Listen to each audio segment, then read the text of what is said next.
Christmas പുതുവത്സരം ആഘോഷമാക്കി Aluva media club അംഗങ്ങൾ. ഉദ്ഘാടനം rural ജില്ലാ പോലീസ് മേധാവി ഡോക്ടർ വൈഭവ് സക്സേന IPS നിർവഹിച്ചു. മീഡിയ ക്ലബ്ബ് അംഗങ്ങൾ SPA പൊന്നാടയും മെമന്റോയും നൽകി ആദരിച്ചു.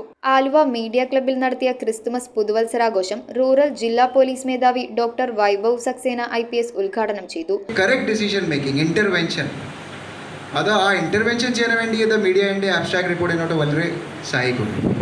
So, തീർച്ചയായിട്ടും I hope that this cooperation, this friendship between police and media continues. Friendship word ഞാൻ ഉപയോഗം ചെയ്യൂല, കാരണം പോലീസ് ഒരു law enforcement agency ആണ്. We cannot be friends with anybody. We cannot be enemies with anybody.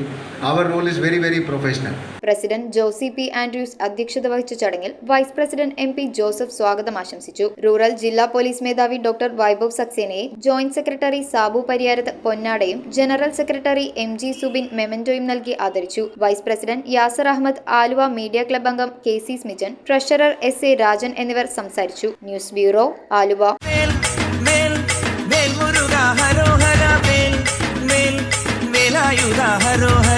മധ്യ കേരളത്തിലെ അത്യപൂർവ ബാലസുബ്രഹ്മണ്യ സ്വാമി ക്ഷേത്രമായ പെരുമ്പാവൂർ രായമംഗലം കൂട്ടുമഠം ശ്രീ ബാലസുബ്രഹ്മണ്യ സ്വാമി ക്ഷേത്രത്തിൽ തിരുവാതിര തൈപ്പൂയ മഹോത്സവം 2024 ജനുവരി 19 മുതൽ 26 വരെ.